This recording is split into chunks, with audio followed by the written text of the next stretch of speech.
ಆಯೋಗದಿಂದ ಎಸ್ಐಆರ್ ಪ್ರಕ್ರಿಯೆ ಪ್ರಾರಂಭವಾದ ಹಿನ್ನೆಲೆಯಲ್ಲಿ ನಂಜನಗೂಡು ವಿಧಾನಸಭಾ ಕ್ಷೇತ್ರ ಮತ್ತು ವರುಣ ವಿಧಾನಸಭಾ ಕ್ಷೇತ್ರದ ನೋಂದಾಯಿತ ರಾಜಕೀಯ ಪ್ರತಿನಿಧಿಗಳ ಸಭೆಯನ್ನ ಮತದಾರ ನೋಂದಾಯಿತ ಚುನಾವಣಾ ಅಧಿಕಾರಿಗಳ ನೇತೃತ್ವದಲ್ಲಿ ತಾಲೂಕು ಆಡಳಿತ ಭವನದ ಸಭಾಂಗಣದಲ್ಲಿ ಏರ್ಪಡಿಸಲಾಗಿತ್ತು.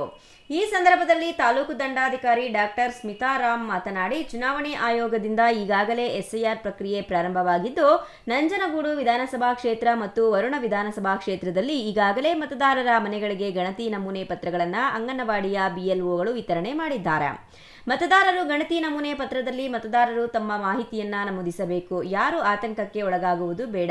ಅರ್ಹ ಅಭ್ಯರ್ಥಿಗಳು ಮಿಸ್ ಆಗಬಾರದು ಎಂಬುದರಿಂದ ಎಸ್ಐಆರ್ ಪ್ರಕ್ರಿಯೆ ಪ್ರಾರಂಭ ಮಾಡಲಾಗಿದೆ ಎಂದರು. ಈಗಾಗಲೇ ನಂಜನಗೂಡು ಮತ್ತು ವರುಣ ವಿಧಾನಸಭಾ ಗಣತಿಯ ನಮೂನೆ ಪತ್ರವನ್ನು ವಿತರಿಸಲಾಗಿದೆ ಎಂದರು. ನಮಸ್ಕಾರ. ಈಗ ನಮಗೆ ಎಲ್ಲರಿಗೂ ಗೊತ್ತಿರೋ ಹಾಗೆ ಚುನಾವಣಾ ಆಯೋಗದಿಂದ ನಾವು ಎಸ್ಐಆರ್ ಸ್ಪೆಷಲ್ ಇಂಟೆನ್ಸಿವ್ ರಿವಿಷನ್ ನಮ್ಮ ನಂಜನಗೂಡು ತಾಲೂಕಿನಾದ್ಯಂತ ನಾವು ಕೂಡ ಶುರು ಮಾಡಿರುವಂಥದ್ದು. ಈ ಜುಲೈ 29ಕ್ಕೆ ಎಂಡ್ ಆಗುತ್ತೆ.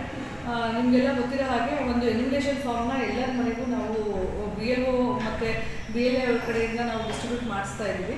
ಆ ಎನ್ಯುಮರೇಷನ್ ಫಾರ್ಮ್ ಏನಿದೆ, ಆ ಎನ್ಯುಮರೇಷನ್ ಫಾರ್ಮ್ನ ಎಲ್ಲನೂ ಫಿಲ್ ಮಾಡಿ ಅದನ್ನು ವಾಪಸ್ಸು ನಾವು ಅದನ್ನು ಕಲೆಕ್ಟ್ ಮಾಡುವಂಥ ಪ್ರಕ್ರಿಯೆ ನಡೀತಾ ಇದೆ. ಕಲೆಕ್ಟ್ ಮಾಡಿದ್ಮೇಲೆ ಅದನ್ನು ಡಿಜಿಟೈಸ್ ಮಾಡಿ ಅದನ್ನು ಸ್ಕ್ಯಾನ್ ಮಾಡಿ ಅಪ್ಲೋಡ್ ಮಾಡ್ತೀವಿ.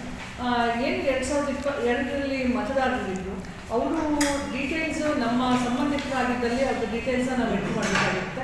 ನಮಗೆ ಎನ್ಯುಮರೇಷನ್ ಫಾರ್ಮ್ ಕೊಟ್ಟಿದ್ದಾರೆ. ಎನ್ಯುಮರೇಷನ್ ಫಾರ್ಮಲ್ಲಿ ಏನಾಗಿದೆ, ಭಾಗದಲ್ಲಿ ಏನು ಬರುತ್ತೆ, ನಾವು 2002ರಲ್ಲಿ ಮತದಾರರಿದ್ದರೆ ಅದರ ಮಾಹಿತಿಯನ್ನು ನಾವು ಬಲಭಾಗದಲ್ಲಿ ಪೂರ್ತಿಯಾಗಿ ತುಂಬಬೇಕಾಗುತ್ತೆ. Kumar, CTV news, Nanjangud.